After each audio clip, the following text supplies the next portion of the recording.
കൊല്ലം ഓച്ചിറയിൽ KSRTC ബസും ജീപ്പും കൂട്ടിയിടിച്ച് 3 പേർ മരിച്ചു. തേവലക്കര സ്വദേശികളാണ് മരിച്ചത്.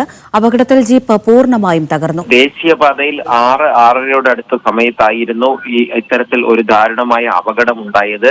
ജീപ്പ്, അതായത് കാർ എന്ന് പറയുന്ന ആ വാഹനവും KSRTC പാസഞ്ചർ ബസും തമ്മിൽ കൂട്ടിയിടിച്ചാണ് അപകടമുണ്ടായത്.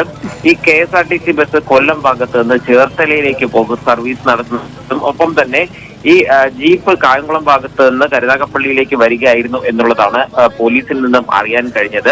ഈ വാഹനങ്ങൾ തമ്മിൽ, അതായത് എതിർദിശയിൽ വന്ന വാഹനങ്ങൾ തമ്മിൽ കൂട്ടിയിടിക്കുകയായിരുന്നു. അമിത വേഗതയിൽ ജീപ്പ് ഈ ബസ്സിലേക്ക് ഇടിക്കുകയായിരുന്നു എന്നുള്ളതാണ് അവിടെ ഉണ്ടായിരുന്ന ആളുകളിൽ നിന്നും അറിയാൻ കഴിഞ്ഞത്.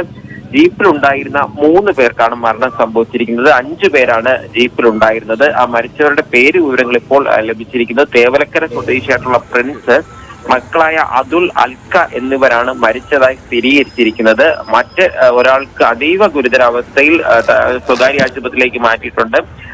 മറ്റൊരാൾക്ക് നിസ്സാര പരിക്കുകൾ എന്നുള്ളതാണ് പോലീസിൽ നിന്നും ഇപ്പോൾ അറിയാൻ കഴിയുന്നത്. ഈ വാഹനം, അതായത് ഈ അപകടത്തിൽപ്പെട്ട ജീപ്പ് തേവലക്കര സ്വദേശികളുടേതാണ്. അവരുടെ ഒരു ബന്ധുവിനെ നെടുമ്പാശ്ശേരി വിമാനത്താവളത്തിലാക്കിയതിനു ശേഷം തിരികെ തേവലക്കരയിലേക്ക് വരികയായിരുന്നു. ആ സമയത്തായിരുന്നു എതിർദിശയിൽ വന്ന ബസ്സുമായി കൂട്ടിയിടിച്ച് അപകടമുണ്ടായത്.